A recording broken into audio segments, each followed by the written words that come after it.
Ini saya akan membahas mengenai deep learning ya. Oke, baik. Ini outline-nya pada sesi yang pertama. Kita akan bahas mengenai basic dari machine learning, kemudian artificial neural networks, multi-layer perceptron, deep neural networks, convolutional neural networks, dan coba melakukan programming. Nah, kemudian di sesi yang kedua nanti akan dilanjutkan dengan generative model dan juga generative adversarial networks. Ya, sekilas mengenai machine learning. Nah, jadi machine learning ini adalah subset dari artificial intelligence. Bagi Bapak Ibu yang baru belajar, skemanya seperti ini. Salah satu sub bidang dari AI adalah machine learning. Ya, kemudian di dalam machine learning ini ada sub bidang lainnya yaitu deep learning. Kemudian beririsan dengan data science. Nah, nanti teknologi generative adversarial network atau GAN nanti berada di dalam deep learning. Nah, machine learning ini prinsip kerjanya mengikuti prinsip kerja performa, task, dan experience. Menurut Profesor Tom Mitchell, untuk mengerjakan suatu task tertentu, misalkan kita melakukan klasifikasi COVID-19 ya, jika diberikan suatu gambar, misalkan X-ray, kemudian dapat menentukan apakah ini ada indikasi COVID-19 atau tidak. Ya.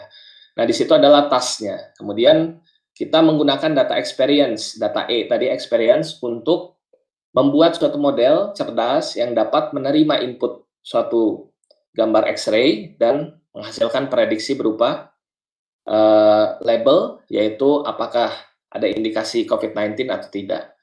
Nah, kemudian dilakukan iterasi ya, semacam training. Ya, tujuannya adalah untuk mendapatkan performa yang optimal. Jadi prinsipnya adalah PTE, performa, task, dan experience. Kalau kita menggunakan tipe model AI yang lain, itu belum tentu menggunakan data experience. Ya. Contohnya misalkan dengan ontologi, tidak menggunakan data experience. Tapi termasuk golongan artificial intelligence. Nah, ini sebagai contoh, ya ini yang lagi ngetrend saat ini, banyak instansi ataupun individu yang membuat program klasifikasi untuk COVID-19 ya, berdasarkan gambar X-ray. Nah, ini sebenarnya sudah lama, programnya sudah tersedia di Kaggle, banyak ya, di mana kita mempunyai misalkan ada dua jenis atau dua label dari data kita, yaitu data X-ray yang diklasifikasikan oleh dokter ataupun staf medis ya sebagai pneumonia, dan ada juga yang normal. Nah, seperti ini. Kemudian dari dua kelas ini kita jadikan modal untuk membentuk suatu model cerdas yang bisa kedepannya menentukan apakah ada indikasi COVID-19 atau tidak. Nah, jadi harus ada data experience kalau kita menggunakan model machine learning. Contoh lainnya adalah kita mendeteksi skin cancer. Misalkan kita mendapatkan ya contoh beberapa sampel yang sudah dideteksi oleh dokter, ini ganas, yang satu lagi adalah jinak misalnya. Nah, kemudian kita kumpulkan datanya, misalkan ada banyak, kemudian kita latih dengan model machine learning ataupun deep learning. Ini adalah data experience-nya. Kemudian kita latih dengan salah satu model deep learning, misalkan namanya adalah neural network ya, atau deep neural networks. Nah, kita latih di sana, inputnya adalah suatu gambar X-ray, gambar skin cancer. Kemudian kita masukkan ke model, dilatih, dan tujuannya adalah bisa memprediksi secara akurat apakah gambar tersebut dikategorikan sebagai tumor ganas atau jinak ya, seperti itu. Nah, jadi pada sesi pre-event ini kita fokus hanya pada teknik AI, jenisnya adalah machine learning. Ya, kenapa machine learning? Karena nanti pada sesi GAN ya dan generative model yang akan dibawakan oleh Pak Arisman Adnan itu akan menggunakan basicnya adalah deep learning ya. Nah, jadi kita coba bagi yang belum belajar, ini pre-event ini adalah sesi untuk belajar deep learning dan machine learning.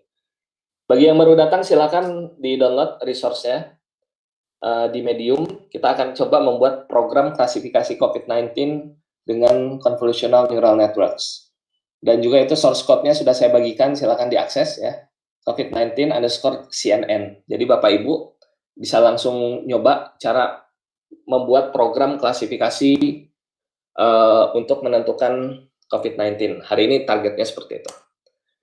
Nah, di sini aplikasi dari machine learning ini sebenarnya banyak ya. Ada untuk OCR, kemudian ada untuk campaign, misalnya dengan sentiment analysis, kemudian untuk face recognition, dan yang terbaru adalah dengan face generation. Kita mengenerate suatu wajah misalkan, ataupun mengenerate suatu gambar jika diberikan kondisi tertentu. Nah, itu larinya ke teknik generative model. Nanti akan banyak dibahas di sesi main event. Untuk mendalami bidang machine learning ataupun deep learning, kita membutuhkan data. Karena prinsip dari machine learning adalah performa, data experience, dan juga task. Ya. Nah, di sini data experience-nya kita wajib ada. Ya, ini kita bisa mendapatkan dari berbagai sumber. Yang paling umum adalah dari Kaggle. Ya. Kemudian kita juga bisa mendownload ya data di Indonesia, misalnya dari data.go.id. Ataupun kalau ingin coba datanya bisa AI, ada, dibuka saja webnya bisa.ai, itu ada beberapa dataset yang dapat diunduh gratis. Ya, baik. Kita akan coba masuk ke salah satu model dari machine learning, ya, yang disebut dengan artificial neural networks. Pada pre-event ini kita fokus hanya di modelnya neural network dan beberapa variannya. Ya, jadi saya tidak membahas model machine learning lainnya.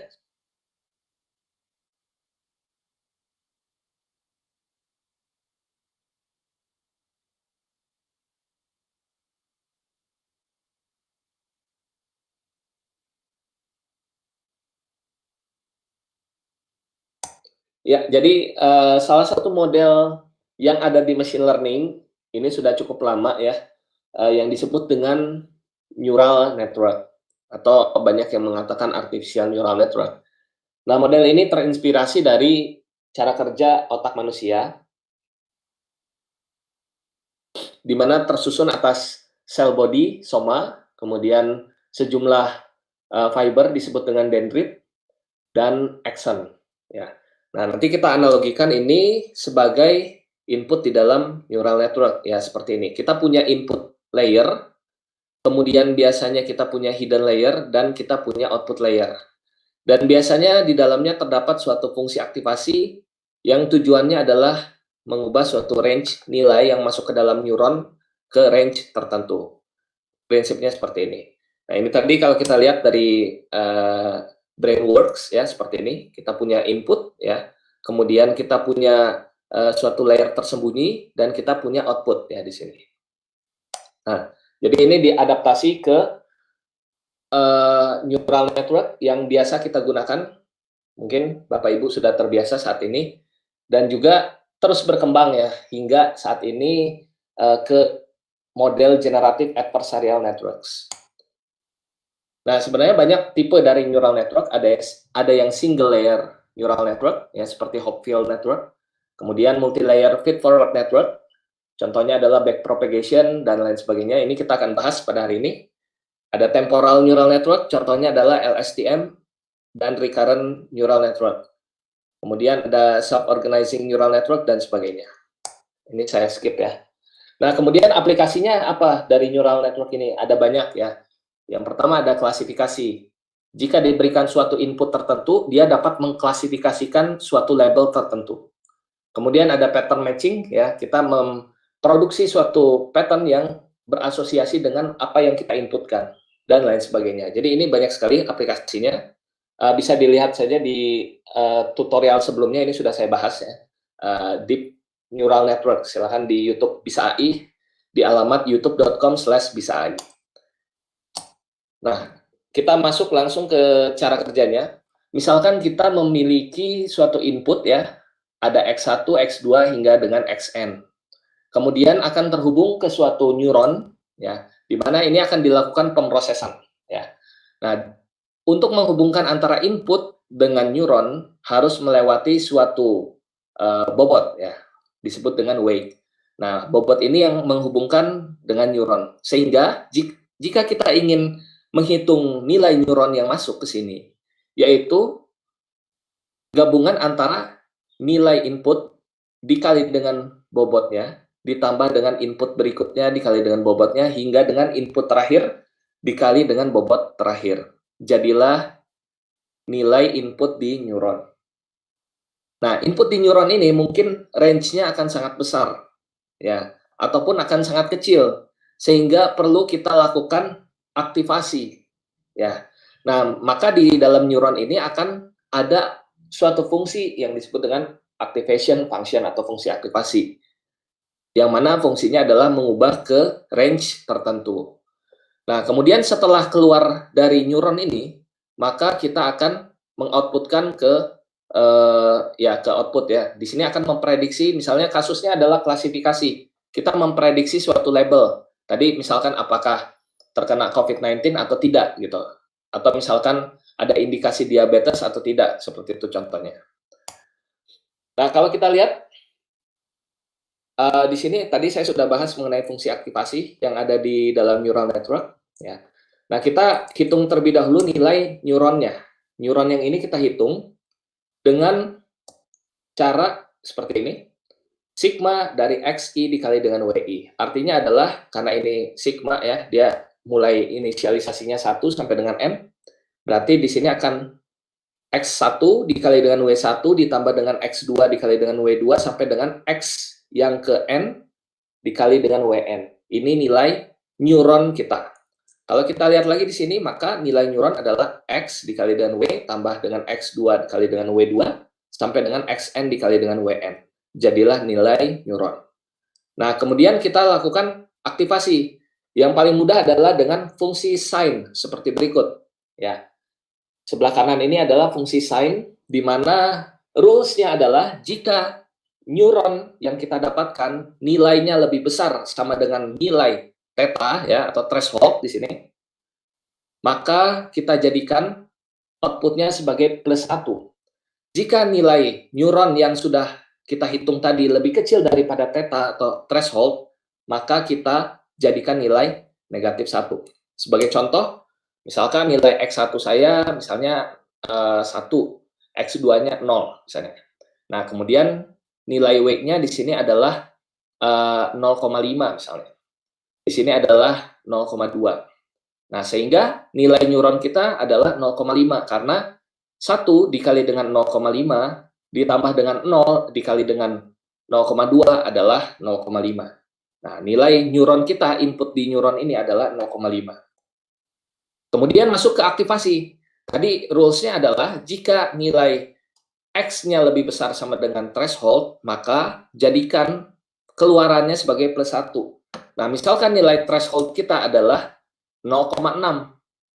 Ya, karena nilai 0,5 input tadi lebih kecil daripada 0,6, maka outputnya adalah -1.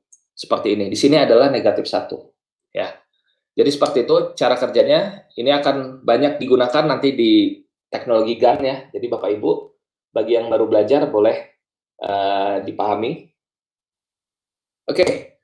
Nah, selain fungsi sign, sebenarnya ada banyak fungsi lainnya. Ini berbeda setiap fungsinya, karakteristiknya.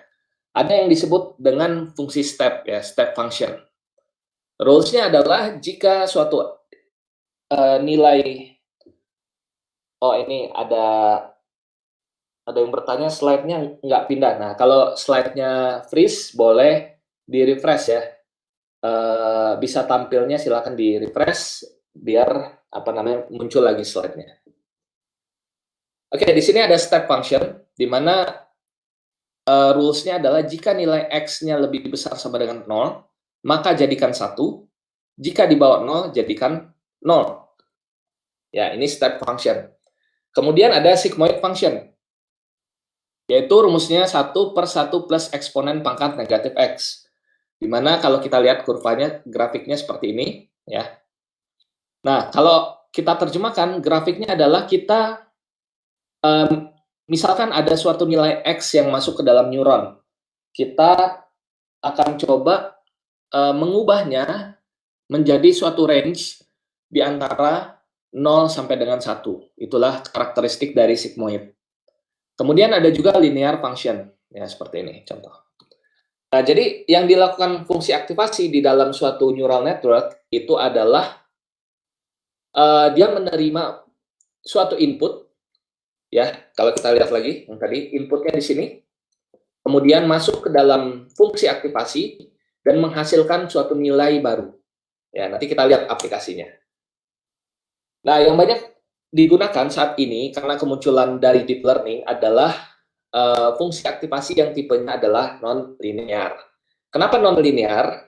Karena di sini dengan fungsi aktivasi non-linear ini dapat diizinkan back propagation. Back propagation bisa jalan di sini. Kemudian kita juga bisa menumpuk suatu multiple layer neuronnya. Ya, kalau tadi kan kalau step misalkan hanya satu neuron. Nah, kalau kita menggunakan misalnya multi layer perceptron, itu kita harus bisa menerima suatu neuron yang multiple. Nah, sehingga lebih cocok dengan non-linear activation function. Oke, kalau slide atau suaranya tidak terdengar ya, boleh di-refresh kembali ya. Karena sesi hari ini lumayan banyak. Oke. Ya, berikutnya ini contoh dari nonlinear activation function adalah sigmoid. Yang tadi sudah saya jelaskan. Rumusnya adalah 1 per 1 plus eksponen pangkat negatif X. Mungkin Bapak Ibu ada kalkulator di rumah, mungkin boleh coba dimasukkan suatu nilai negatif X-nya, misalkan saya masukkan nilai 108,5. Coba masukkan lagi nilai lainnya, misalkan 7,6. Kemudian kita masukkan lagi nilai lainnya, misalkan 1,2. Kira-kira hasilnya bagaimana? Ya. Dia akan mengubah nilai tersebut menjadi di antara range 0 sampai dengan 1. Nah, kemudian ada lagi fungsi lainnya, tangen hyperbolik. Ini kita skip ya, kita tidak menggunakan di sesi ini. Nah, di sini ada juga fungsi yang umumnya digunakan, yaitu rectified linear unit. Ya, di mana ReLU ini ada banyak turunannya nanti. Ya, saya tidak bahas, hanya bahas yang ReLU. Case-nya adalah, atau rumusnya adalah, kalau kita lihat dari grafik ini, ada rules-nya. Jika suatu nilai neuron tadi lebih besar daripada 0, maka pertahankan nilai neuron tadi. Selain itu, kita jadikan 0. Ya, seperti itu. Nah, untuk ada pertanyaannya, jika slide-nya bagaimana? Nanti bisa ditonton di YouTube-nya Bisa AI ya, jadi slide-nya ada di sana semua, ada siaran ulangnya. Oke, kemudian fungsi aktivasi lainnya adalah softmax. Ya, sebenarnya ini bisa kita gunakan banyak ya. Intinya dari softmax adalah kita dapat memilih suatu kelas label dengan probabilitas yang paling besar. Ini akan kita gunakan nanti di dalam convolutional neural networks. Ya, nah di sini di dalam neural network biasanya ada pembelajaran atau learning ya. Jadi ini di sini learning adalah karakteristik dari biological neural networks. Sama seperti human brain, di dalam neural networks perlu belajar ya. Nah, salah satu learning adalah bagaimana cara mendapatkan prediksi sesuai dengan ground truth atau panduan label class. Nah, misalkan boleh dibayangkan ya contohnya. Misalnya saya punya data pasien misalnya. Data pasien yang sudah dianalisa oleh dokter. Misalnya dokter memeriksa pasien yang pertama sampai dengan pasien ke-300. Pasien yang pertama, hasil pemeriksaan dokter berdasarkan parameter tertentu, misalkan tekanan darah, kemudian heart rate-nya, dan lain sebagainya. Pasien yang pertama ada indikasi penyakit jantung. Pasien yang kedua, berdasarkan parameter yang diperiksa oleh dokter, tidak ada indikasi penyakit jantung, dan seterusnya, sampai dengan pasien ke-300. Nah, dari 300 pasien, misalkan, sebanyak 150 pasien sudah diperiksa dokter, ini ada indikasi penyakit jantung, dan sisanya 150 lagi, itu tidak ada indikasi penyakit jantung. Nah, dari keseluruhan data tersebut, ya, kita sudah punya labelnya, yaitu penyakit jantung atau tidak ada indikasi penyakit jantung, itu labelnya. Dan kita sudah punya parameternya. Parameternya adalah tadi misalnya tekanan darah, ya, kemudian heart rate, nilai kolesterol dan lain sebagainya. Nah, seperti itu. Itu experience dari dokter. Itulah dataset kita, itu data experience kita yang bisa kita jadikan modal di situ. Nah, kemudian data itu kita latih dengan model neural network yang tadi sudah saya bahas. Nah, kita latih sedemikian rupa. Nah, yang dilatih adalah bagaimana caranya proses itu sama dengan label dokternya. Jadi kita jalankan neural network-nya, kemudian harus sama dengan label yang diberikan oleh dokter, panduan dari dokter, itu yang disebut dengan konsep supervised learning. Nah, jadi dengan supervised learning, terutama neural network, konsepnya adalah bagaimana memaksakan, dalam kutip ya, tanda kutip, memaksakan agar hasil yang kita peroleh ini sama dengan label acuan. Makanya biasanya hasilnya dengan neural network itu bagus. Jika di industri itu lebih banyak biasanya menggunakan neural network dan variannya. Kenapa? Karena prinsipnya tadi memaksakan agar hasilnya ini bagus gitu. Nah, kemudian dari data kita tadi, coba kita kembali lagi. Nah, seperti ini. Kira-kira ini adalah parameter ya. Tadi parameter misalkan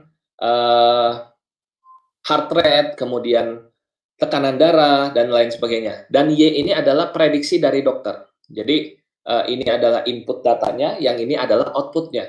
Nah, dari input dan output ini tidak bisa kita ubah sama sekali. Kita tidak bisa mengubah hasil pemeriksaan dari dokter. Ya, misalnya pasien pertama kita ubah misalkan tidak ada indikasi.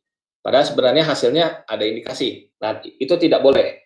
Kemudian inputnya juga tidak boleh kita ubah. Ya, misalkan nilai tekanan darahnya sekian, saya ubah misalkan, saya ubah jadi kecil, nggak boleh juga. Yang boleh kita lakukan adalah mengubah bobot di sini. W ini yang boleh kita ubah nilainya. Tadi kan di awal ada inisialisasinya. Misalkan tadi yang ini adalah 0,5, yang di bawahnya adalah 0,2. Nah, ini boleh kita ubah. Kalau nilai input sama output ini tidak boleh kita ubah. Seperti itu ya. Oke,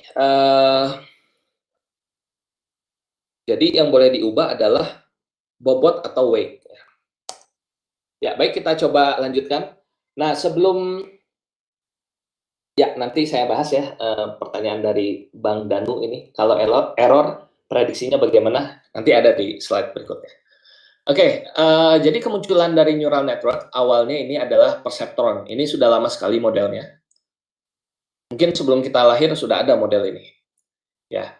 Nah, di sini kalau kita lihat perseptron modelnya ini sederhana ya. Yang tadi saya sudah bahas, ada input, ada bobot, kemudian ada neuronnya, dan ada fungsi aktivasinya yang ini. Dan kita ada outputnya. Nah, di sini ada konsep di dalam machine learning yaitu linearly separable ya. Bisa dipisahkan secara linear. Misalkan saya punya data, Bapak Ibu mungkin yang sudah pernah belajar machine learning, itu ada data benchmark yang terkenal ya, namanya data iris. Data iris. Data iris ini tersusun atas 3 kelas ya, iris setosa, versicolor, dan virginica. Nah, masing-masing tipe iris dari bunganya itu akan memiliki 4 parameter. Ya, ada sepal length, sepal width, petal length, dan petal width. Nah, kemudian kita visualisasikan dalam bentuk misalkan 2 dimensi ya. Ruang 2 dimensi. Kemudian misalkan kita ambil nilai parameternya sepal length dan sepal width. Nah, kemudian dari nilai sepal tadi kita visualisasikan. Ya, ini kursor saya kelihatan ya di sini ya. Nah, misalkan jenis iris yang pertama setosa, berdasarkan nilai sepal length dan sepal width-nya, itu akan masuk di sini. Semua akan berkumpul di sini. Misalkan datanya data iris itu data yang umum digunakan dan hasilnya sudah bagus biasanya. Nah, kemudian misalkan dengan kelas label iris virginica, ya akan masuk di sini. Nah, kalau semuanya sudah berkumpul, yang iris setosa di sini, virginica di sini, versicolor di sini, maka itu sudah dapat dipisahkan secara linear. Nah, kita gunakan model misalkan dengan support vector machine. Nah, namun case real datanya tidak seperti data iris tadi ya. Kita misalkan sering menemukan datanya kalau kita visualisasikan di ruang vektor itu tidak dapat kita pisahkan secara linear. Misalkan yang data yang kelas yang pertama ada di sini, kelas yang kedua ada di sebelahnya, kelas ketiga ada sebelahnya juga. Nah, itu agak sulit kita pisahkan. Nah, solusinya bagaimana? Gunakan neural network. Nah, jadi ini summary-nya ya. Summary-nya dari learning perceptron. Langkah pertamanya adalah kita lakukan inisialisasi ya. Inisialisasi bobot. Kemudian kita berikan fungsi aktivasi, misalnya dengan fungsi sign atau fungsi lainnya ya. Kemudian kita lakukan training dan kita lakukan iterasi. Tadi kan trainingnya adalah, oke, saya coba review sedikit. Nah, kalau kita lihat tadi langkah awalnya adalah inisialisasi, bobotnya kita inisialisasi, datanya akan masuk di sini. Dapatlah nilai neuron, kemudian kita aktivasi, langkah kedua kan. Nah, kemudian kita hitung nilai outputnya. Nah, misalkan hasil perhitungannya, misalnya nilai inputnya tadi parameter dari dokter sudah memberikan label misalnya 0, tidak ada indikasi. Sementara hasil prediksi kita adalah 1 misalnya. Nah, di sini ada error. Kenapa error? Karena hasil dari dokter tadi adalah 0 misalkan. Sementara hasil perhitungan kita ya dengan perceptron itu misalkan nilainya 1. Nah, ada perbedaan antara ground truth atau misalkan label acuannya dengan apa yang kita hitung atau yang kita prediksi. Itu yang disebut dengan errornya, seperti itu. Jadi kejawab ya. Nah, kemudian dari error tersebut, nilai error ini akan kita manfaatkan untuk mengubah apa yang bisa kita ubah. Tadi saya sampaikan input tidak bisa kita ubah, output tidak bisa kita ubah. Yang bisa kita ubah hanyalah bobot. Nah, kita ubah nilai bobotnya. Caranya bagaimana? Ada banyak caranya. Misalkan yang paling mudah adalah kita mengubahnya dengan mengurangi nilai error ini terhadap bobotnya. Itu paling mudah contohnya. Tapi ada lagi contoh lainnya mungkin yang lebih kompleks ya, misalnya dengan backpropagation.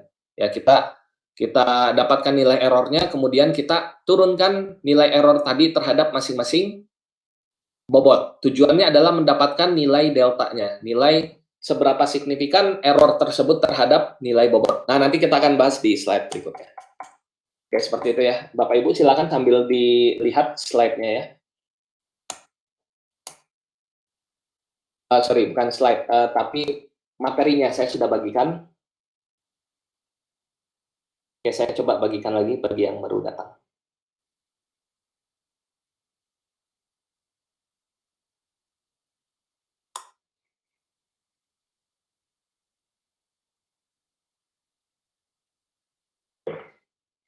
Ya, silakan. Atau mungkin seperti ini saja ya, saya clear dulu public chat-nya, jadi biar teman-teman yang lain yang ingin fokus belajar boleh lihat dulu ya slide-nya di sini. Mohon maaf, saya clear terlebih dahulu chat-nya. Jadi silakan yang esensial saja yang ditanyakan mungkin ya. Jika ada pertanyaan silakan boleh ditanyakan.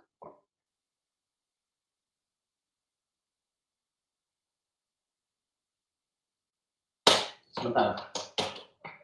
Oke, silakan diakses ya terlebih dahulu. Tutorialnya silakan diakses.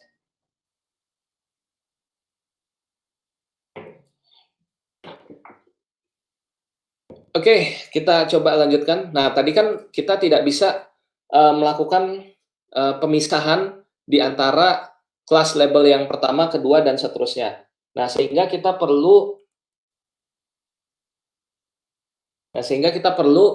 menggunakan model lain yang dapat mengerjakan atau tahan terhadap kasus seperti tadi. Salah satunya adalah dengan neural network. Oke, jadi ini secara umumnya perceptron ini seperti ini. Ya, kita mengubah bobot atau weight ya pada perceptron untuk mengurangi perbedaan antara apa yang kita prediksi dengan label atau ground truth-nya, ya seperti itu.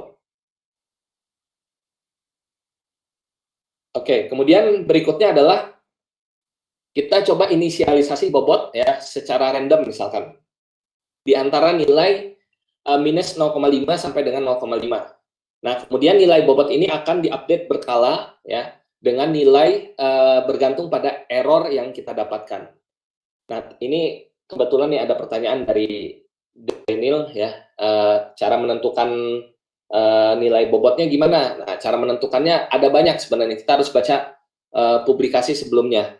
Ada namanya ada paper dari Xavier Glorot ya mengenai cara menentukan inisialisasi bobot. Boleh dibaca papernya, Xavier Initialization. Itu yang sudah diadopsi di berbagai framework seperti Keras dan TensorFlow. Nah, kemudian ini untuk menghitung nilai error ya, caranya adalah kita dapatkan nilai prediksinya, kita kurangi dengan nilai ground truth atau labelnya, ya seperti ini. Ini yang paling mudah. Kemudian jika errornya positif, kita perlu menaikkan nilai YP-nya, dan jika negatif, kita perlu menurunkan nilai YP-nya, dan sebagainya. Nah, langkah terakhir adalah kita update nilai bobotnya. Bobot baru adalah bobot lama, ya. Ini ada nilai suatu parameter skalar, ya. Ini biasanya learning rate. Kemudian kita dapatkan nilai deltanya ini. Ya, seperti itu.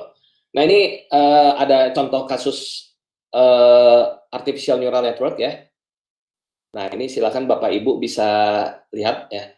Nah, contohnya saya punya nilai X, 1, X2, X3 ya, kemudian akan terhubung ke dalam suatu weight ya, bobot V11 sampai dengan V23 yang masing-masing ini akan terhubung ke dalam nilai hidden ya, hidden layer. Jadi untuk mencari nilai hidden yang pertama, kita dapat menghitungnya dengan rumus sigma dari XI dikali dengan VIJ ya, seperti itu. Nah, dapatlah nilai hidden yang pertama. Hidden yang kedua juga sama ya, kita hitung dengan cara sigma dari XI dikali dengan V2J ya, dan seterusnya. Dapatlah nilai hidden yang kedua. Nah, masing-masing hidden ini mungkin range-nya akan berbeda, sehingga perlu kita lakukan aktivasi ya. Kita perlu lakukan aktivasi dengan fungsi aktivasi. Misalkan di sini contohnya adalah fungsi aktivasinya dengan sigmoid ya, dengan sigmoid dengan 1/1 plus eksponen pangkat negatif X. Ya, ini keluaran dari Y ini sehingga hasilnya pasti berada di antara range 0 sampai dengan 1 ya. Nah, silakan boleh coba dihitung manual ya. Kemudian nilai I ini cara menghitungnya adalah nilai H dikali dengan bobotnya W yang di sini. Misalkan nilai Y di sini ya. Y dikali dengan W jadilah nilai I. Kemudian Y yang I2 ini sama ya. Y ini dikali dengan W yang ini, kemudian Y2 dikali dengan W22. Hasilnya adalah I2. Nah, kemudian kita aktivasi dan seterusnya. Nah, ini jadi contoh kasus artificial neural networks. Oke, kita akan masuk ke bahasan selanjutnya ya, mengenai multilayer perceptron. Oke, kita coba mulai terlebih dahulu. Ya, multilayer perceptron ya, ini lebih advance-nya ya dari perceptron. Jadi di sini ada satu atau lebih hidden layer ya, multilayer perceptron. Nah, jadi di sini langsung aja kita lihat contohnya. Nah, seperti yang tadi saya jelaskan. Ya, ini kita punya suatu nilai input sama ya, kita punya hidden-nya dan kita punya nilai output-nya ya, seperti itu. Nah, ini contoh lainnya. Ya, ada input, ada hidden yang pertama, ada hidden layer yang kedua, dan ada output layer. Jadi bisa lebih dari satu hidden layer. Nah, jadi di sini hidden layer itu sebenarnya ada komputasi di dalamnya, karena ada neuronnya kan di dalamnya. Nah, komputasinya yang tadi nilai dari X dikali dengan bobot ya. Nah, kemudian ada suatu learning di dalam multilayer perceptron yang disebut dengan backpropagation. Apa yang dilakukan yaitu kita mendapatkan nilai error, kemudian kita runut ke belakang untuk mendapatkan nilai bobot baru. Ini yang dilakukan backpropagation. Untuk tujuannya adalah menyesuaikan dari bobot yang lama menjadi bobot yang baru sedemikian rupa hingga hasilnya itu, hasil prediksinya mendekati dengan nilai ground truth-nya. Jadi seperti itu ya contohnya. Saya ulangi, jadi apa yang dilakukan backpropagation yaitu kita tujuannya adalah mengubah bobot baru.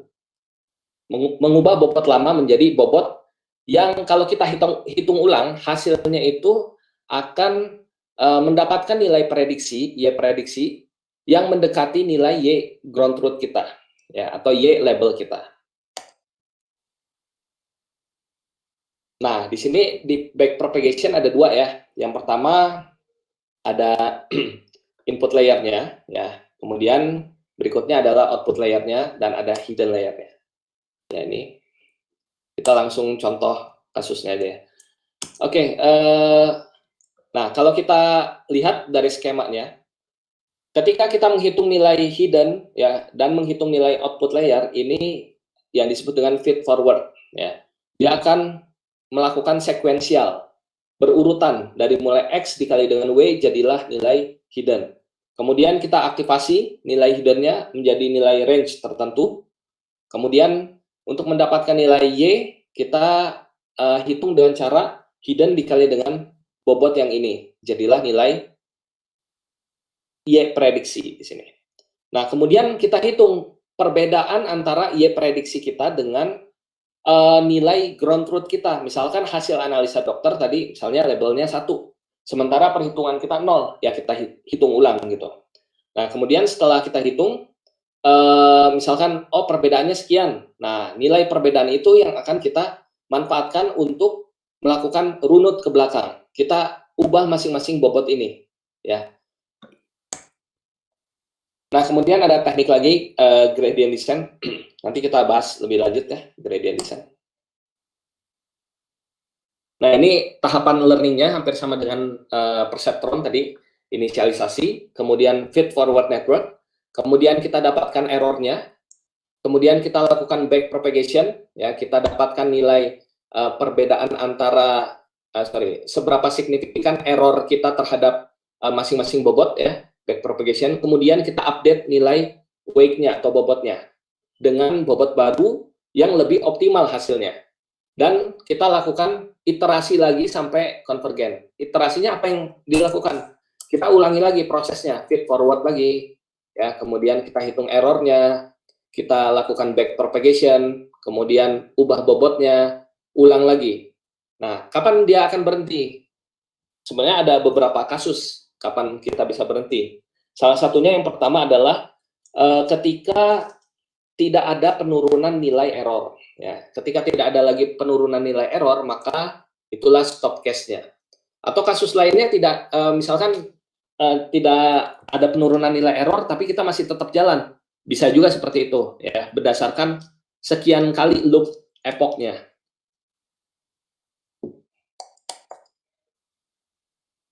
Nah, untuk lebih detailnya nanti kita akan ada sesi lainnya ya. Pada Sabtu 27 Juni 2020 jam 10 sampai dengan jam 12 untuk menghitung backpropagation ya. Jadi kita lebih fokus ke backprop-nya dan teknik dari optimisasinya. Jadi silakan Bapak Ibu jika berminat, saya akan banyak bahas tanggal 27 Juni 2020. Ya, seperti itu. Nah, tadi ada yang kelewat ya, gradient descent. Nah, misalkan seperti ini. Untuk iterasi yang pertama, ya, iterasi yang pertama kita boleh dibayangkan mungkin ya. Iterasi yang pertama kita mendapatkan nilai errornya misalnya 0,4 misalnya. Dengan suatu nilai learning rate misalnya yang statik 0,09. Kemudian iterasi yang kedua turun misalnya 0,3. Iterasi yang ketiga turun lagi 0,2. Iterasi yang keempat turun tetap ya 0,2. Nah, artinya di situ kita sudah menganggap ini konvergen.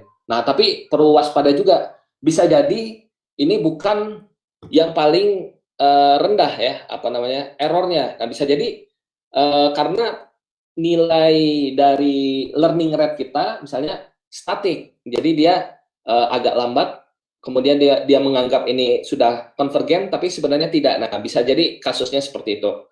Nah, untuk lebih detailnya kita akan bahas nanti di sesi berikutnya karena agak panjang ya pembahasannya. Jadi saya skip. Kemudian berikutnya adalah inference.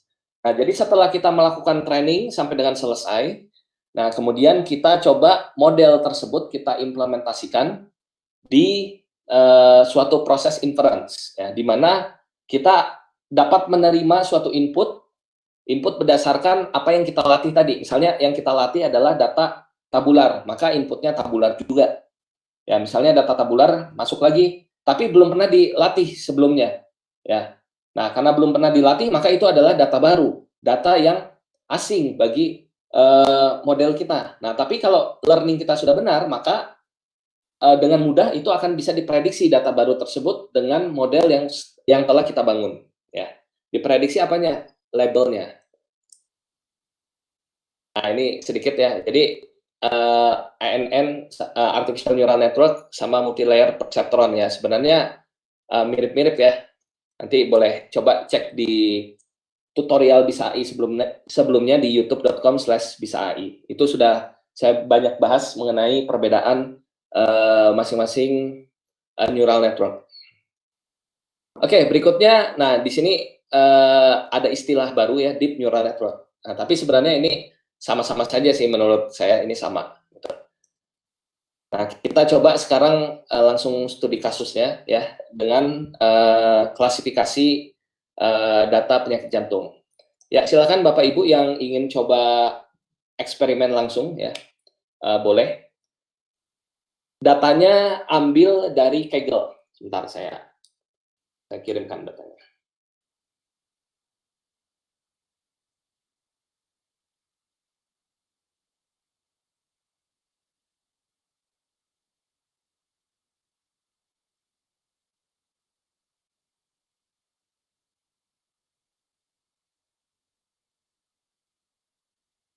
Ya, datanya ini barusan saya kirimkan. Ya, silakan boleh dilihat ya. Nah, source code-nya sudah ada di YouTube kita sebelumnya, youtube.com/bisa-ai. Nah, kalau kita lihat datanya di sini boleh sama-sama dibuka ya. Heart.csv. Kita memiliki 13 parameter. Ya, ada usia, ada jenis kelamin, ada chest pain type ya dan lain sebagainya sampai dengan all peak ya. Nah, kemudian kita punya suatu target ya, target atau kelas labelnya. Kelas labelnya itu 0 atau 1. Ya, kalau kita representasikan 0 itu ada indikasi, 1 itu tidak ada misalnya, atau sebaliknya, ya seperti itu.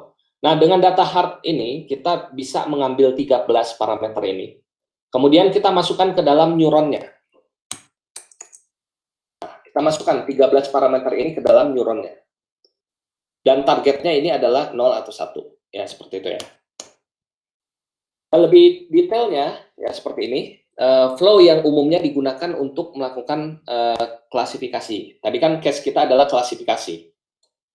Jika diberikan suatu input, tadi adalah data tabular, dia akan dapat memprediksi, atau model ini dapat memprediksi apakah labelnya 0 atau 1. 0 tadi ada indikasi penyakit jantung, 1 tidak ada indikasi. Seperti itu.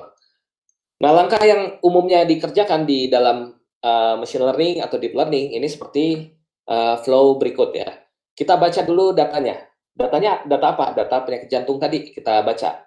Mungkin sambil dibuka ya, heart disease UCI. Silakan dibuka. Ada 13 parameter input datanya. Nah, kemudian 13 parameter ini mungkin akan kita di sorting lagi, atau misalnya kita hapus. Misalkan row yang tidak diperlukan. Contoh misalnya, saya menghapus row yang nilainya 0 atau kosong. Nah, itu karena akan menghambat proses kita. Kita bersihkan, ya ini teknik yang disebut dengan pre-processing data. Ini dapat berlaku pada kasus gambar, teks, ataupun data tabular ya, silakan boleh dicoba ya. Kemudian berikutnya adalah kita bagi biasanya menjadi data kita itu menjadi data latih dan data uji. Di mana data latihnya proporsinya tergantung Bapak Ibu, tidak ada standar yang baku misalnya harus 70%, 30%, yaitu eksperimen ya, namanya machine learning atau deep learning, ya kita lakukan eksperimen gitu. Nah, kemudian data yang telah kita baca, kemudian kita bersihkan, kemudian kita coba latih dengan model neural network. Nah, ini akan dipakai nanti pada sesi berikutnya ya, di GAN itu pakainya neural network. Nah, kemudian kita latih dengan neural network, tadi inputnya adalah data tabular.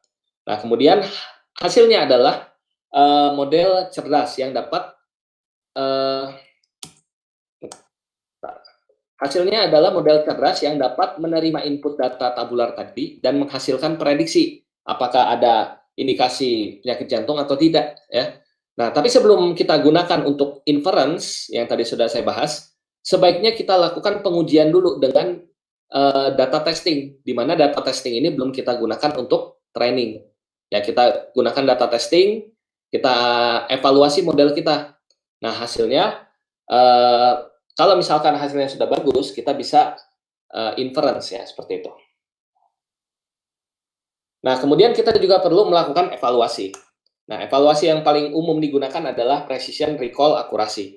Nah, tapi kalau di GAN biasanya tidak cukup hanya dengan precision, recall, dan akurasi saja. Kita perlu teknik evaluasi yang lain, contohnya misalkan dengan negative log likelihood ya.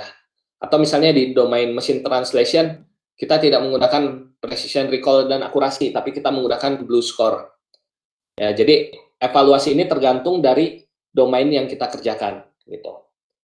Saya biasanya di domain speech juga tidak hanya menggunakan precision, recall, dan akurasi saja, tapi misalkan menggunakan evaluasi model lain. Ya, jadi ini Bapak Ibu bisa coba dilihat lagi beberapa teknik evaluasi lainnya.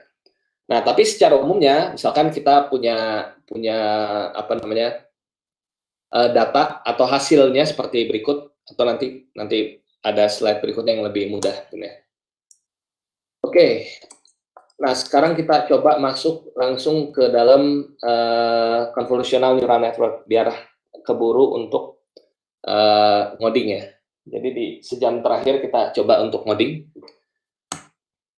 Ya, nah ini sudah umum digunakan ya. Oke, untuk materi saya tidak bagikan, jadi Bapak Ibu bisa tonton kembali di YouTube ya. Sementara untuk materi ngodingnya ini saya bagikan, source code-nya juga saya bagikan, silakan diakses. Ini source code-nya. Oke, berikutnya kita coba kasusnya adalah melakukan klasifikasi gambar. Nah, oke, mungkin saya jawab dulu pertanyaannya. Apakah memungkinkan untuk mengevaluasi model apakah baik atau tidak menggunakan K-fold cross validation? Ya, sebenarnya itu tergantung Bapak Ibu ya, mau menggunakan apa evaluasinya. Yang penting valid gitu, valid sesuai dengan domainnya. Ini mungkin kita bahas di sesi berbeda ya, mungkin untuk evaluasi. Nanti saya akan, BISAI akan coba membuka sesi baru nanti untuk membahas teknik evaluasi dari semua jenis evaluasi yang umumnya pada digunakan. Misalkan domain machine translation kita evaluasi dengan blue score, atau misalnya ada juga salah satu kolega ya yang menggunakan ripe score. Ripe score ini juga bagus ya untuk mengukur language modelnya dan sebagainya. Ya. Oke, kita masuk ke bahasan convolutional neural network ya. Jadi mungkin saya skip ya untuk pertanyaan yang lainnya. Oh, ada pertanyaan ternyata. Oh, ini sudah saya jawab semua ya. Oke, saya clear ya chatnya biar Bapak Ibu bisa lebih fokus di materinya. Karena sebagian besar banyak yang belum belajar. Ini kan berdasarkan profiling kita itu banyak yang masih baru. Jadi saya agak lambat ya, agar nanti masuk ke sesi GAN ini sudah memahami konteks generatif modelnya.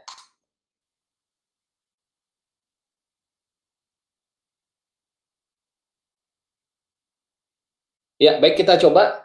Nah, di sini kita coba membuat case pada hari ini adalah membuat klasifikasi COVID-19 ya, given gambar X-ray.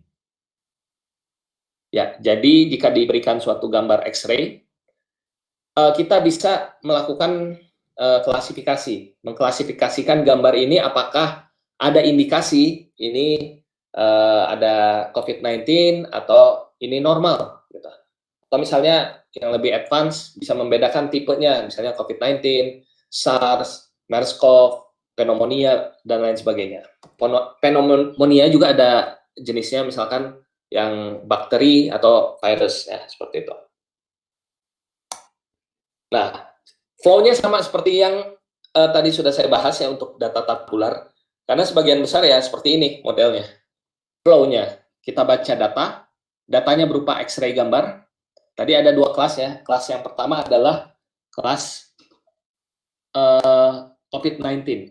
Jadi misalkan kita kumpulkan saat ini sudah ada data pabriknya, ada 41 gambar itu COVID-19 ini sudah dibagi udah dari Februari kalau nggak salah, Februari atau Maret gitu. Nah ini sudah ada yang membuat ya datanya, tapi kalau dilihat ya konfidensial ya, tetap apa namanya tidak ada nama pasien, itu hanya X-ray-nya saja gitu. Nah data X-ray-nya misalkan ada 40 yang sudah positif COVID-19 dan sisanya 40 lagi kita ambil misalkan dari Kaggle ya untuk data yang normal seperti itu. Nah, kemudian dari data yang kita dapatkan total ada 80 data ya. Kemudian kita lakukan pre-processing data. Misalnya dari 80 data ini setengahnya masih ada alpha channel-nya ya. Kalau di yang bidang desain itu tahu tuh. Alpha channel-nya ini boleh kita hapus, bisa dengan Photoshop ya atau teknik lainnya atau dengan OpenCV juga bisa ya seperti itu. Kemudian misalkan ada juga yang size-nya tidak sama ukurannya. Misalkan data yang pertama ukurannya 512 kali 512 pixel. Data yang kedua 256 kali 256. Nah, nggak cocok nih. Sehingga perlu kita lakukan resize gitu. Dan sebagainya. Atau ada misalnya yang blur. Data yang ke 70 misalnya blur. Nah, caranya gimana? Gunakan teknik image processing. Kemarin sudah dibahas oleh Pak Wahyu dari BIT apa namanya chief scientist dari apa BIT apa gitu. Nah itu boleh coba dilihat ya, tutorialnya sangat menarik ya untuk image processing. Untuk yang data yang blur itu bisa kita geser pixelnya, kita shift. Itu kan blur kan sebenarnya pixelnya yang bergeser. Nah kita balikan ke posisi pixel yang tidak blur. Nah itu bisa dengan teknik image processing. Tutorialnya lengkap di youtube.com/bisai. Nah, kemudian setelah kita lakukan pre-processing data, di mana data kita sudah bagus ya hasilnya. Nah, berikutnya adalah kita bagi data kita menjadi data latih dan data uji. Dari 80 itu, misalnya tadi ada pertanyaan, boleh nggak pakai kita menggunakan teknik misalnya one leave out cross validation misalnya? Ya boleh saja ya, silakan. Teknik banyak silakan digunakan gitu. Atau misalnya bagi biasa boleh nggak? Ya boleh saja ya. Intinya kita bagi menjadi data latih dan data uji. Nah, data latih yang berupa gambar, ya ini sudah campur semua, maksudnya sudah bobotnya itu seimbang ya, antara misalnya data latihnya ini sudah proporsinya 50-50 antara yang COVID-19 dan tidak. Data ujinya juga sama 50-50. Nah, kemudian data latih ini akan kita jadikan model untuk melatih model cerdas kita ya, AI model kita. Ya, di mana model yang digunakan yaitu misalnya neural networks, dan kita lakukan evaluasi ya, evaluasi dengan data uji kita. Nah, kalau hasil evaluasinya misalkan nilai precision recall, F-score dan akurasinya bagus ya, kita bisa langsung ditampilkan di dalam production ya. Kemudian setelah kita evaluasi ya tadi bisa di production atau kita latih ulang dengan data yang berbeda ya, dan sebagainya. Ya, kita kita akan gunakan model yang disebut dengan convolutional neural network untuk melakukan klasifikasi gambar. Oke, nah ini yang umum digunakan ya. Kasusnya seperti ini sebagai contoh. Saya punya data MNIS digit ya, dari digit 0 sampai dengan digit 9. Masing-masing digit punya sekitar 6.000 data. Oke, masing-masing digit ada 6.000 data. Ya. Kemudian dari 6.000 data ini kita bagi 5.000-nya untuk data training dan 1.000-nya untuk data testing, seperti itu. Jadi total data training kita ada sekitar 50.000. Sementara 10.000 data kita itu menjadi data testing. Ya. Nah, data training ya digit 0 sampai dengan digit 9 itu kita latih dengan model convolutional neural network. Nah, kenapa harus kita latih? Karena gini, tulisan tangan di MNIS ya, coba nanti boleh browsing namanya MNIS. Ini saya ketikkan MNIS. Nah, MNIS ini salah satu dataset benchmark ya di deep learning di mana tersusun atas digit 0 sampai dengan 9 ya.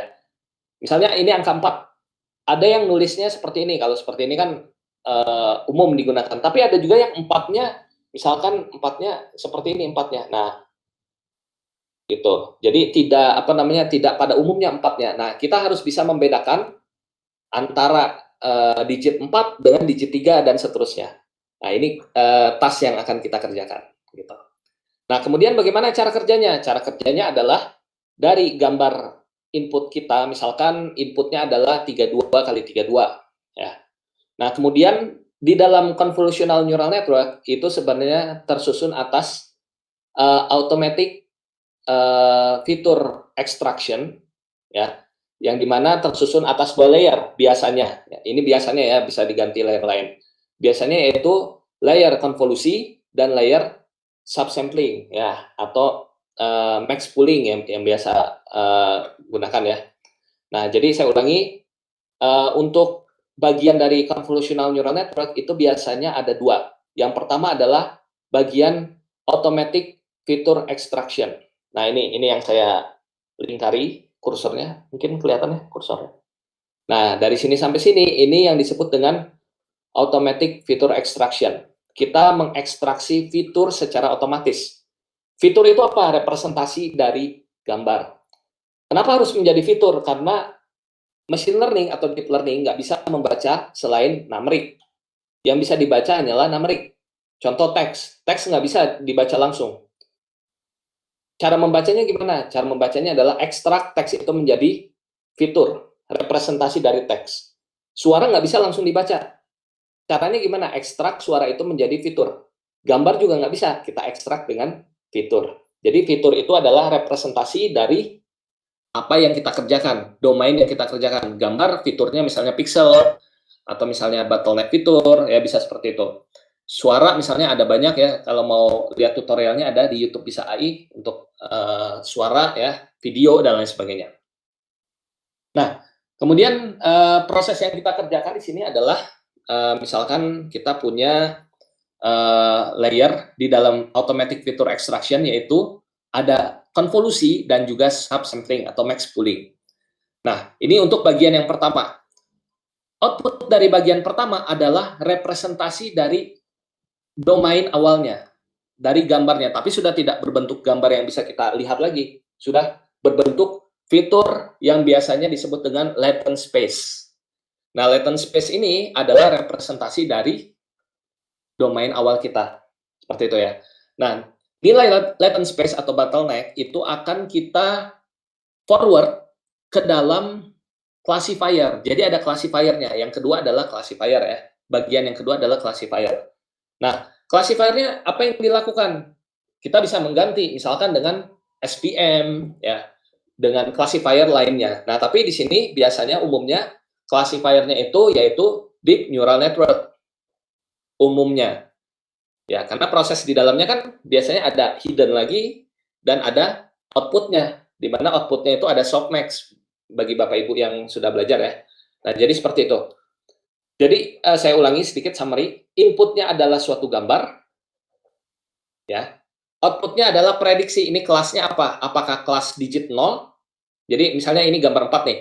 prediksinya adalah 4. 4 itu artinya dia sudah bisa mendeteksi ini adalah angka 4. Misalnya inputnya adalah gambar angka 5, dia sudah bisa mendeteksi angka 5. Nah, proses yang terjadi di dalamnya ada automatic feature extraction, di mana tersusun atas layer konvolusi dan pooling, dan juga ada layer classifier, di mana classifiernya ada bisa kita masukkan deep neural network. Seperti itu ya. Nah, cara kerjanya bagaimana? Kita coba bahas ya, singkat saja. Nah, misalkan seperti ini. Di layar konvolusi, prinsipnya adalah dia overlapping. Jadi misalkan bayangkan, ini saya tunjuk ya, poin ujung kiri. Ini kelihatan nggak Bapak Ibu?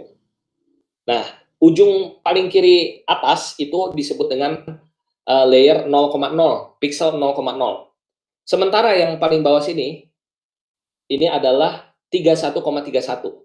Sehingga kalau kita satukan semua, totalnya adalah 32 kali 32 gitu.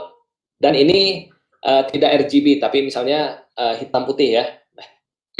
Nah, ini bisa totalnya adalah 32 kali 32 kali 1. Ya, seperti itu.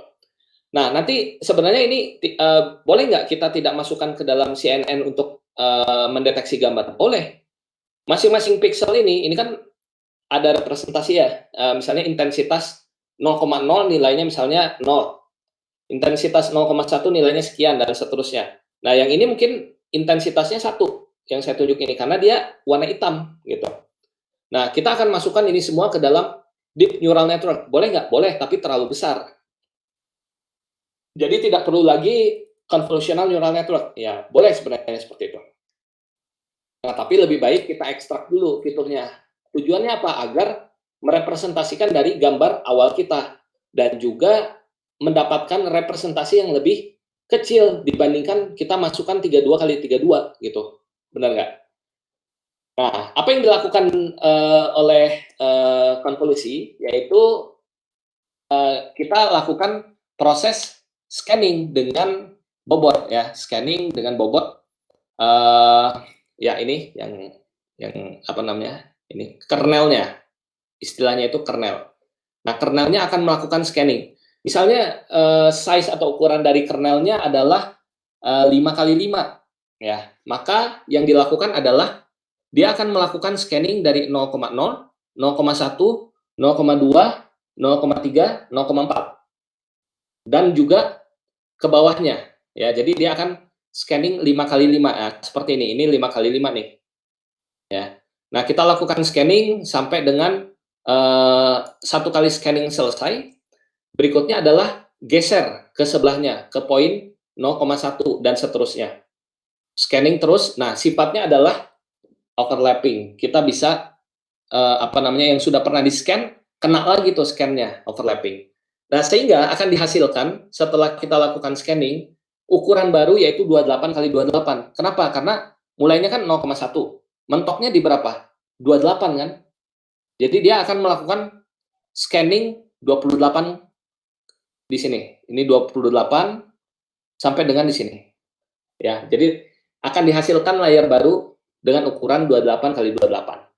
Nah, berikutnya adalah kita lakukan kita masukkan ke dalam layer lain yang disebut dengan subsampling atau max pooling, di mana layer ini akan coba apa namanya dilakukan scanning lagi ya. Scanningnya dengan prinsipnya adalah non overlapping. Misalnya kernelnya 2 kali 2. Kita scan akan dihasilkan layer baru 14 kali 14. Nah, kemudian di sini akan jadi misalnya bottleneck atau latent space-nya ini terakhir kita menghasilkan 10 kali 10 hasil akhirnya. Nah, ini sudah lebih ringan dibandingkan data awal kita. Di CNN ada activation function nggak?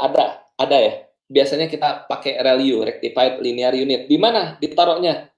Setelah misalkan setelah kita scanning ditaruh di layer baru, ya ada aktivasinya. Jadi kita misalnya dengan ReLU, kenapa menggunakan ReLU? Karena karakteristik dari ReLU adalah jika nilai kita lebih besar daripada 0, pertahankan nilai kita. Sementara kalau dia di bawah 0, maka jadikan 0. Jadi intinya ReLU adalah menghilangkan nilai negatif. Oke, berikutnya kita coba lanjutkan ya. Nah, setelah kita mendapatkan layer representasi yang lebih kecil, ya, yang mewakili domain asli kita, langkah berikutnya adalah kita jadikan flat, ya. Tujuannya apa? Agar masuk ke dalam deep neural network. Tadi sudah saya bahas ya, saya tidak bahas ulang. Jadi masing-masing pixel ini akan masuk ke dalam deep neural network. Dan terakhirnya dia punya label atau ground truth-nya, seperti itu. Nah, jadi label atau ground truth-nya nanti yang akan menjadi panduan untuk coba dijalankan ya prediksinya. Jadi misalnya gini, kita running ya, contohnya kita running feed forward di sini.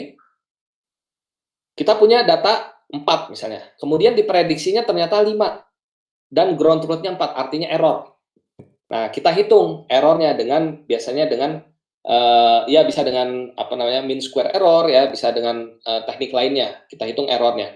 Nah, nilai itu yang nantinya akan digunakan untuk mengubah bobotnya, ya, nilai kernel barunya yang akan kita ubah, seperti itu. Oke, berikutnya ini saya skip ya. Jadi prinsipnya seperti ini, ya. Nanti di model GAN akan ada juga GAN dengan CNN ya, convolutional GAN itu ada juga. Nah, makanya kita sedikit bahas mengenai CNN karena di generative model ada juga penggunaan GAN yang mengkombinasikan antara CNN dengan GAN itu sendiri. Ya. Jadi ini saya fokus bahas basicnya dulu, deep learningnya. Nah, aplikasinya di mana untuk CNN ini? Biasanya di object detection. Ini frameworknya udah banyak banget ya, YOLO ataupun dengan teknik lainnya itu banyak ya bisa digunakan. Nah, ini contohnya dengan YOLO ya. Contohnya kita bisa mendeteksi ini adalah kelas anjing ini jenisnya. Kemudian yang ini juga Siberian Husky dan lain-lain. Ya, ini contohnya. Nah, YOLO ini saya nggak bahas ya. Intinya ada varian dari CNN namanya YOLO. Ini sudah bagus untuk object detection. Ini sudah banyak banget yang pakai ya untuk YOLO. Kalau sekarang mungkin banyak juga yang menggunakan RCNN ya, faster RCNN dan variannya. Jadi sekarang sudah banyak variannya, basicnya ini CNN. Ya. Oke, nah sekarang kita coba ngoding. Nah, ini ada pertanyaan nih, menarik nih. Apa bedanya dengan object detection menggunakan OpenCV? Nah, tergantung. Kita ingin melakukan deteksi objeknya berdasarkan machine learning atau tidak menggunakan machine learning. Kalau dengan machine learning kita butuh data ya pasti, data experience. Sementara kalau tanpa machine learning, ya kita bisa sebenarnya menggunakan rules tertentu di image processing. Nah, ini sudah ada ya tutorialnya, baru kemarin dibahas oleh Pak Wahyu. Silakan Bapak Ibu bagi yang belum ikut sesinya, Bisa AI sudah publish videonya untuk yang sesi image processing. Ini murni image processing. Ada deteksi objek ya dan lain-lain. Seperti itu. Oke, sekarang kita coba ngoding ya langsung. Silakan Bapak Ibu diakses resource-nya sebagai berikut. Kalau ingin tutorialnya ini saya sudah buatkan di YouTube-nya Bisa AI. Ini saya rasa ada yang sudah berhasil ya nyoba. Ini untuk klasifikasi COVID-19.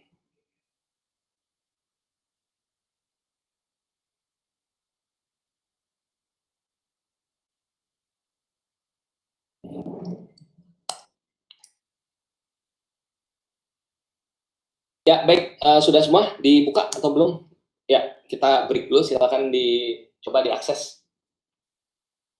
Yang ini, yang dua ini. Mungkin saya kasih juga ke yang live dari YouTube ya. Yang YouTube agak delay sebenarnya. Ada update-annya yang terbaru. Nah, ini data-datanya. Ya. Tapi ini harus kita pilih dulu karena ada beberapa yang bukan COVID-19, tapi misalnya SARS atau MERS-CoV. Ya. Nah, ini kita ambil datanya. Sekarang mungkin udah update yang terbaru banyak ya. dan ada anotasinya. Jadi mungkin perlu pre-processing, ada metadata. Nah, metadatanya ini yang kita cocokkan dengan image-nya tadi, ya. Nah, kemudian nah tapi kan di sini tidak ada yang X-ray yang normal. Maksudnya yang tidak ada indikasi COVID-19 atau SARS atau MERS-CoV gitu. Nah, jadi kita perlu data lainnya yang dikategorikan sebagai normal. Jelas nggak sampai sini? Nah, itu bisa cari di Kaggle ya, kaggle.com. Kita browsing aja di sini. Nah, nanti cari di data, kemudian kita cari X-ray.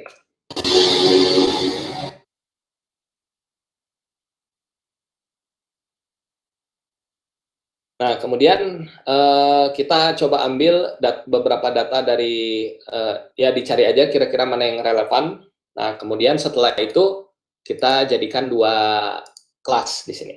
Coba bisa dilihat, kelas yang COVID-19 dan kelas yang normal. Jadi ada 2 ya. Kelas yang normal ini isinya adalah data yang berasal dari Kaggle.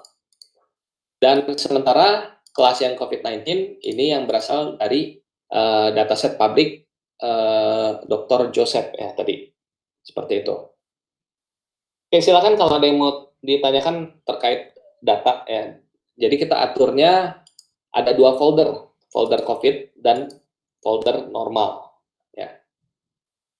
Nah, setelah itu apa yang kita lakukan? Yang kita lakukan adalah kita membuat programnya. Nah, di sini. Oke, bagi yang baru pertama kali ya akses ini. Oh ya, ini ada pertanyaan. Silakan pertanyaan dulu ya, boleh ditanya. Apakah jumlah data dalam setiap kelas harus sama jumlahnya? Sebaiknya sama, karena ada prinsip balance dan imbalance data. Nah, kalau imbalance data kita bisa ukur dengan pengukuran lain, misalnya F-score ya. Ya, tapi boleh, apa namanya, saran saya sih kita balance datanya antara data, apa namanya, data COVID dan tidak, atau yang normal itu harus sama jumlahnya. Contoh, yang saya ini saya masukkan, ini data orang ya, ini saya tidak klaim, ini data sendiri. Nah, ini ada 41 data di sini, normal.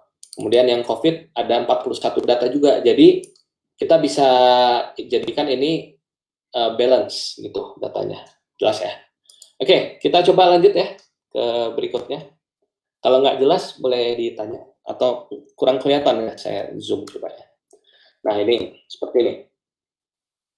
Nah, karena kita eksperimennya menggunakan Google Colab ya, jadi Google Colab ini isinya ada Jupyter Notebook dan bisa running Python ya. Ini environment-nya kelihatannya Jupyter Notebook. Dan ini Bapak Ibu nggak perlu install apa-apa di laptop, cukup punya internet dan kecepatan cukup tinggi dan juga apa namanya, browser ya. Nah, kemudian kita coba, langkah awalnya adalah kita connect ke dalam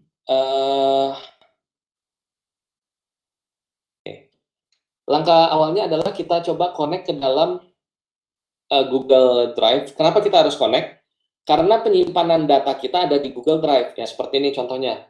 Ya, kita simpan datanya di dalam Google Drive gitu.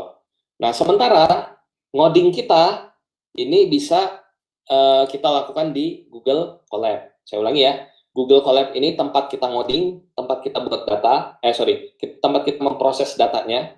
Sementara Google Drive adalah tempat menyimpan data kita, seperti itu. Nah, langkah awalnya adalah kita coba buat program untuk mengkoneksikan antara Google Drive kita dengan Google Colab. Seperti ini programnya. Nanti mungkin siaran ulangnya bisa di pause saja ya. Atau kan udah punya source code-nya Bapak Ibu ya. Tinggal running aja gitu. Nah, tapi ini saya masih allocating. Nah, dipastikan ini sudah connecting ya di sini. Baru kita running. Nah, cara runningnya adalah tekan play. Nah, kemudian di sini ada otorisasi. Kita pastikan berhasil diautorisasi.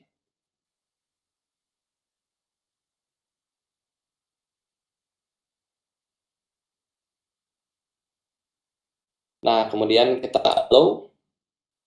Kemudian kita kopikan authorization code-nya. Kita paste langsung di sini.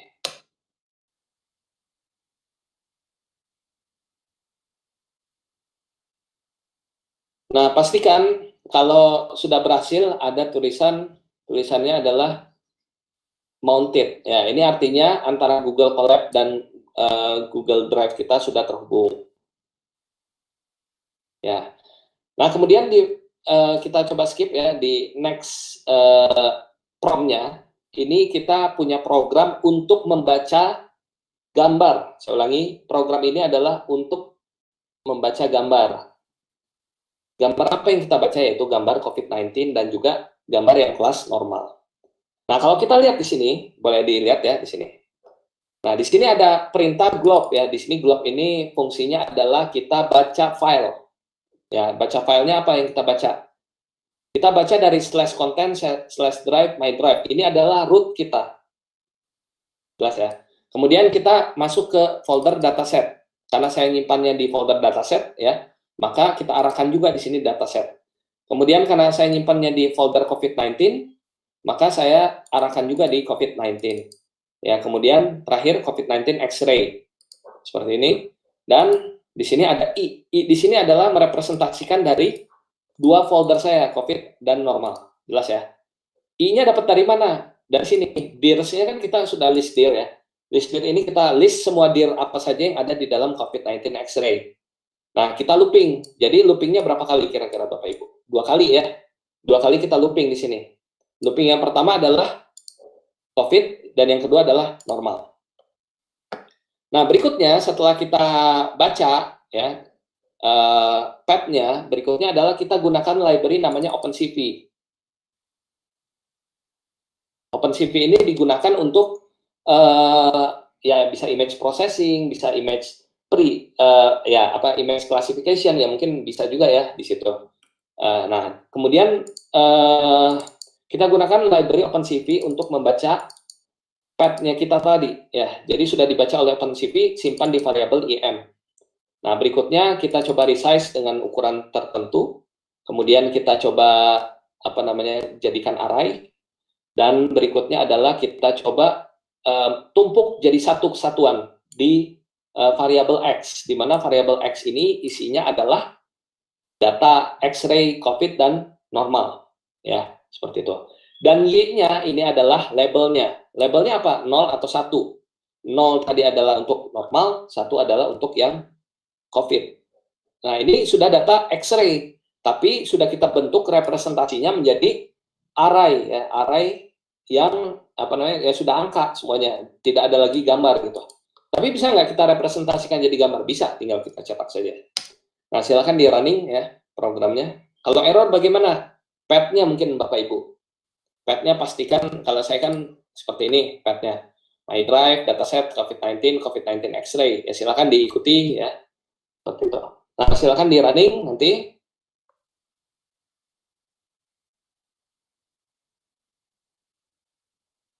Ini bisa mengikuti semua ya. Tadi banyak juga yang personal chat sedang mengikuti ya. Silakan. Kita coba masih ada waktu sekitar setengah jam kurang.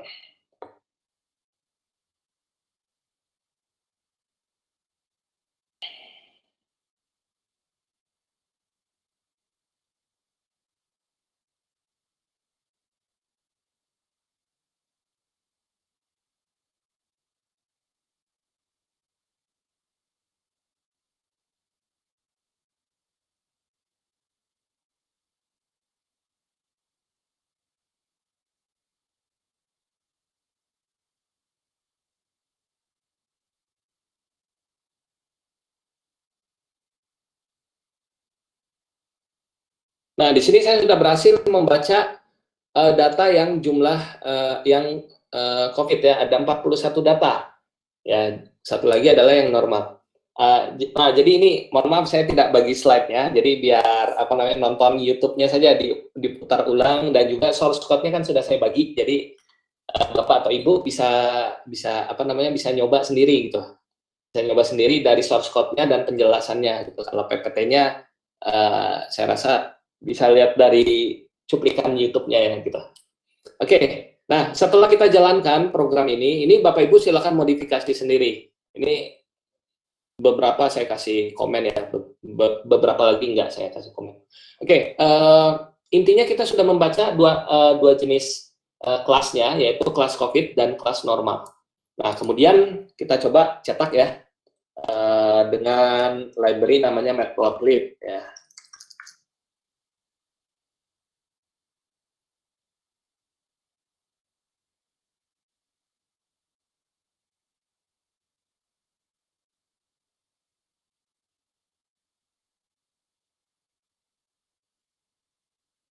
Ya, contohnya seperti ini. Oops. Matplotlib.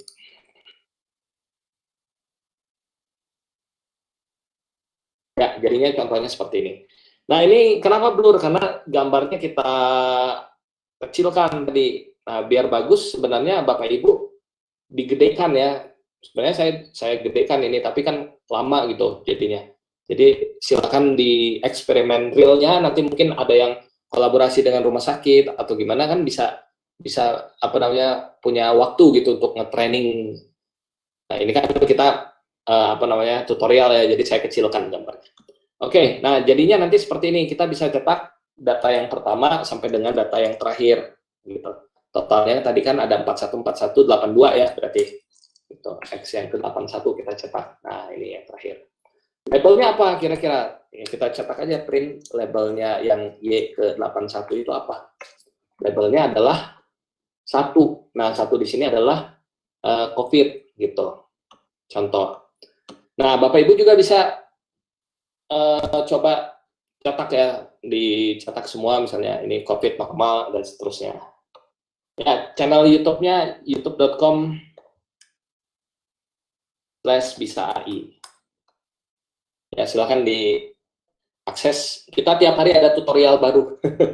Ya, jadi kalau mau request silakan ya lewat Instagram PM saja ke adminnya ataupun lewat apa namanya YouTube juga boleh PM ke adminnya untuk request tutorial apa yang kira-kira diperlukan. Oke, berikutnya kita coba lihat lagi. Nah, di sini ada teknik pre-processing. Masih ingat ya langkah kita tadi? Saya coba balik ke slide. Nah, langkah kita tadi, kalau kita lihat di sini, setelah kita baca datanya, langkah berikutnya adalah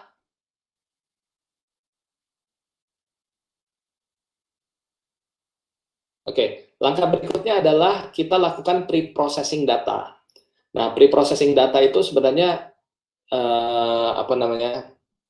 Ya, kita hapus yang tidak kita perlukan juga bisa ya dan lain sebagainya. Contohnya tadi kita hilangkan alpha channel ya, itu juga boleh.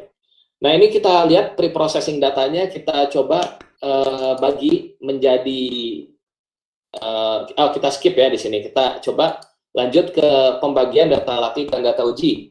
Nah, data latih data uji kita bagi menggunakan library yang ada di scikit-learn. Nah, jadi kenapa kita menggunakan Python? Ya, karena Python ini udah banyak modulnya, udah banyak library-nya. Jadi kita nggak perlu lagi buat dari awal. Coba bayangkan kalau kita buat dari awal gitu kan untuk memecah data latih dan data uji, wah lama gitu. Nah, tinggal kita panggil saja. Di sini kita menggunakan library namanya scikit-learn. Jadi Bapak Ibu bisa cek ya scikit-learn. Ini contoh ya scikit-learn.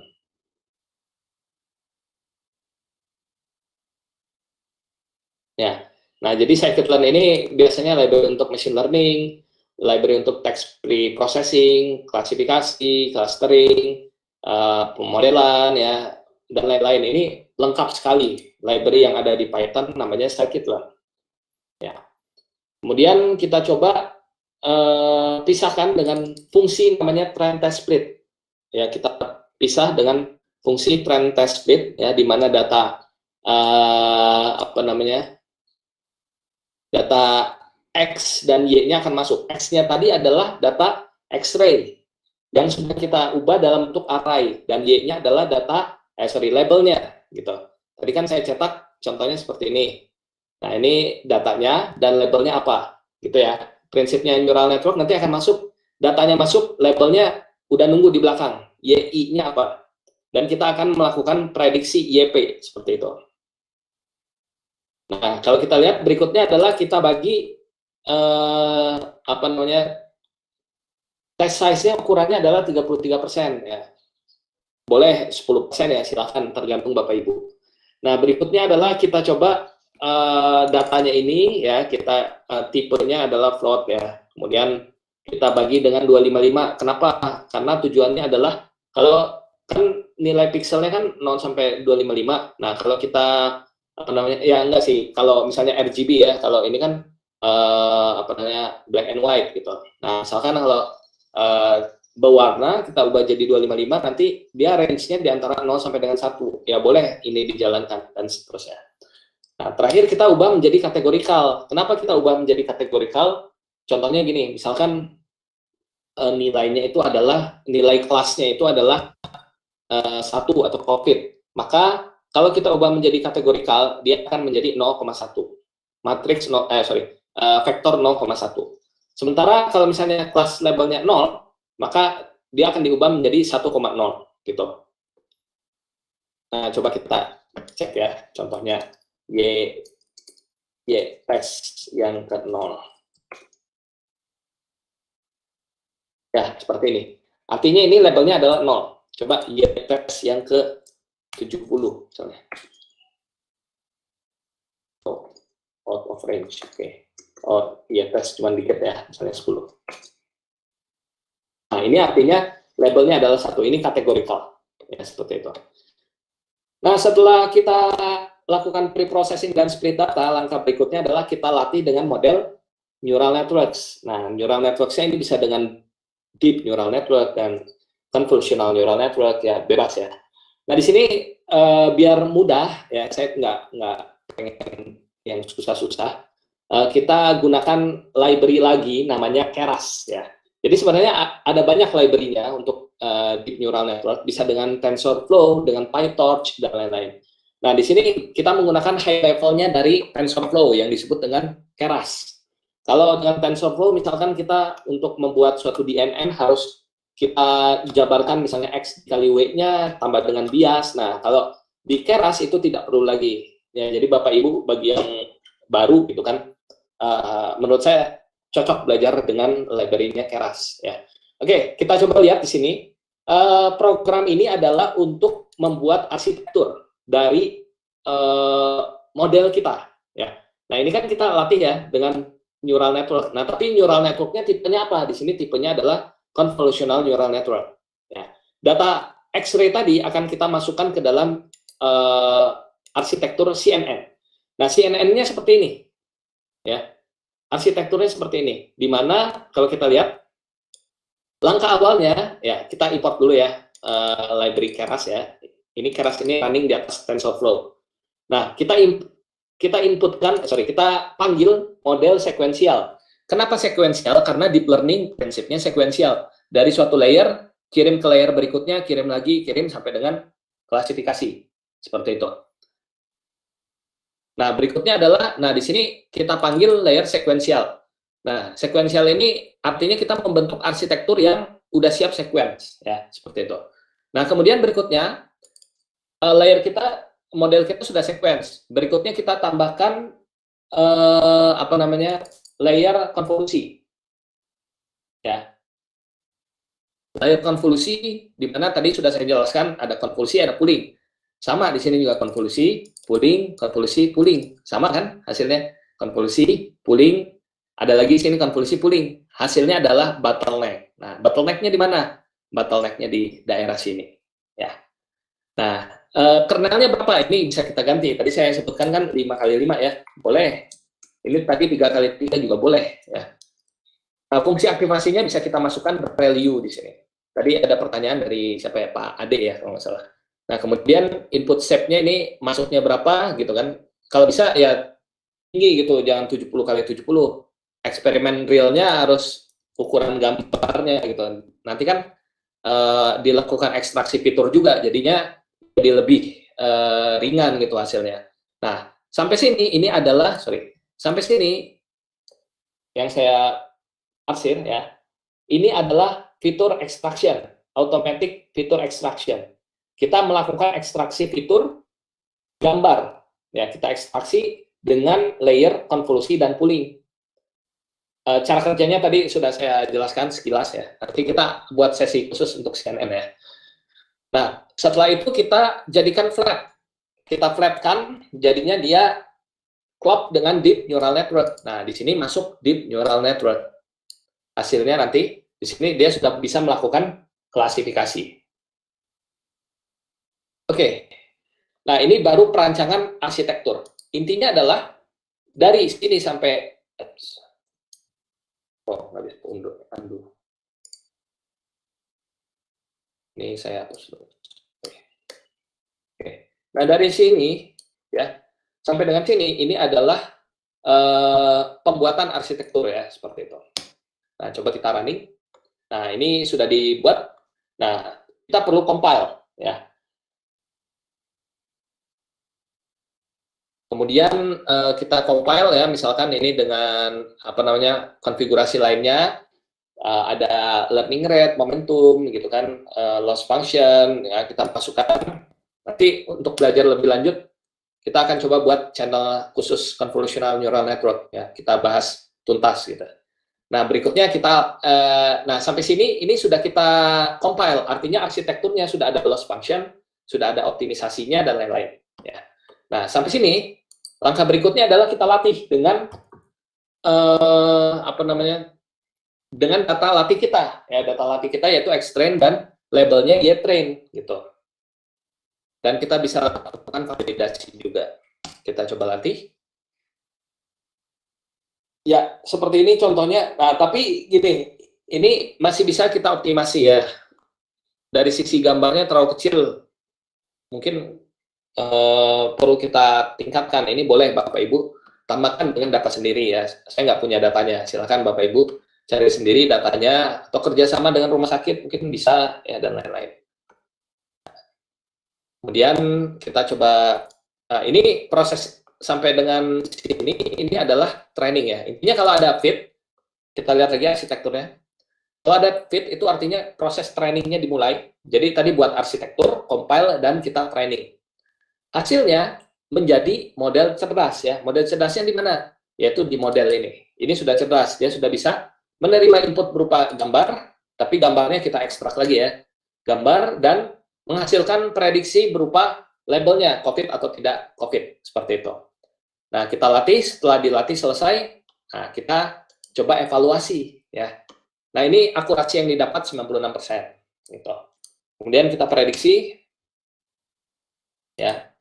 Kita prediksi dengan data testing. X-test ini adalah data testing ya. Jadi data testing ini kalau kita lihat lagi, nah di sini data testing digunakan untuk apa namanya evaluasi dari model AI yang sudah kita bangun ya. Tipenya adalah machine learning atau deep learning. Nah berikutnya adalah kita coba running beberapa ininya ya apa namanya untuk mencetak reportnya. Nah sekarang kita cetak reportnya ya seperti ini. Atau kita juga bisa gunakan reporting jenis lain ya. Nah, ini saya jelaskan cara menghitung apa namanya evaluasinya.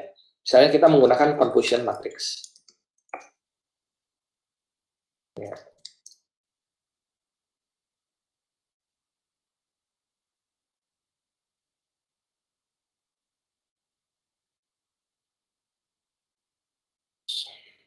Oh, oke. Oh, ini udah ada ternyata. Oke. Nah, ini seperti ini. Saya coba jelaskan teknik evaluasinya ya.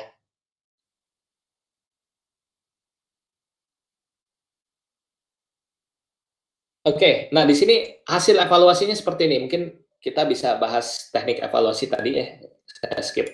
Nah, ini. Oke, kita coba bahas ya. Nah, boleh mungkin di ini dulu ya. Yang ini kita fokus di sini. Nah, di sini kan ada dua kelas tadi ya, COVID dan juga apa namanya COVID dan normal ya. Nah, ini kalau kita lihat ini hasil evaluasi confusion matrix. Nah, misalnya yang kelas COVID ya, ini coba dibayangkan aja di atas ini COVID, ini normal misalnya. Yang pinggir sini adalah COVID.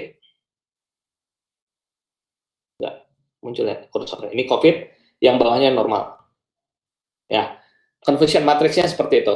Nah, kalau kita lihat di sini, ada 13 data yang sudah diketahui labelnya adalah COVID. Dan kita prediksi ini benar COVID. Artinya prediksi kita benar semua dari 13 data tersebut yang sudah diketahui labelnya COVID. Tapi ada dua data di sebelahnya ya.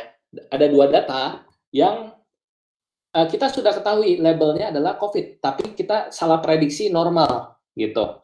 Nah, coba di bawahnya.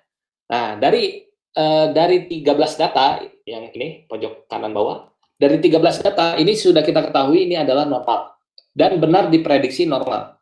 Dan tidak ada yang salah prediksi terhadap COVID dari data normal gitu. Nah, ini confusion matrix. Cara bacanya seperti tadi ya. Nah, kita kaitkan dengan menghitung precision recall dan F-score. Ya, sedikit. Nah, untuk mendapatkan nilai precision dari misalnya kelas yang COVID ya, tadi COVID itu yang kebalik ya saya, yang kelasnya yang ini, ya ini COVID ya, yang di awal ini COVID. Nah, misalkan gini, untuk mendapatkan nilai precision ya, nilainya adalah true positif dibagi dengan true positif ditambah dengan false positif. Kalau kita lihat di sini true positifnya adalah 13. True positif artinya dari kelas yang label ground truth-nya adalah COVID, ya, kemudian benar diprediksi sebagai COVID lagi, itu true positif. Kemudian ditambah dengan false positif. Dari kelas COVID yang salah prediksi, yaitu 2. Berarti 13 dibagi dengan 13 ditambah dengan 2. Itu adalah precision dari nilai COVID. Sementara untuk nilai normal, ya, yaitu berapa? 13 dibagi dengan 13 ditambah dengan 0. Ya, seperti itu. Sementara untuk nilai recall, ya recall-nya adalah true positif dibagi dengan true positif tambah dengan false negatif. True positifnya 13. Ya, true positifnya 13. Kemudian nilai false negatifnya berapa kira-kira? 0. Berarti nilai recall-nya adalah 13 dibagi dengan 13 tambah dengan 0. Untuk yang kelas COVID. Yang normal berarti 13 ditambah dengan 2. Ya, itu nilai recall. Nah, jadi precision recall bisa dihitung dari confusion matrix kita. Oke, ada yang mau ditanyakan mungkin? Nah, jadi penjelasan saya cukup sekian, ini sudah waktunya. Kita masuk ke sesinya GAN ya. Nanti Pak Arisman yang akan menjelaskan mengenai konsep dari GAN. Nah, sejauh yang saya ketahui nanti di GAN itu akan ada banyak ya, banyak banget. GAN ada yang berbasis CNN ya, convolutional GAN ya, conditional GAN. Nanti siang kalau sempat saya akan bahas salah satu teknik image to image translation. Kalau nggak sempat nanti kita akan bahas di pertemuan berikutnya. Ya. Itu ada paper menarik dari Zhu et al. Ya, dan Isola mengenai image to image translation. Nanti akan dibahas. Jadi kita bertahap ya mungkin belajarnya biar Bapak Ibu bisa ikuti channel Bisa AI terus gitu. Oke, sampai sini silakan jika ada pertanyaan terkait dengan deep learning dasar ya terutama neural network ya tadi. Oke, silakan Bapak Ibu. Yang saya bisa jawab saya jawab ya.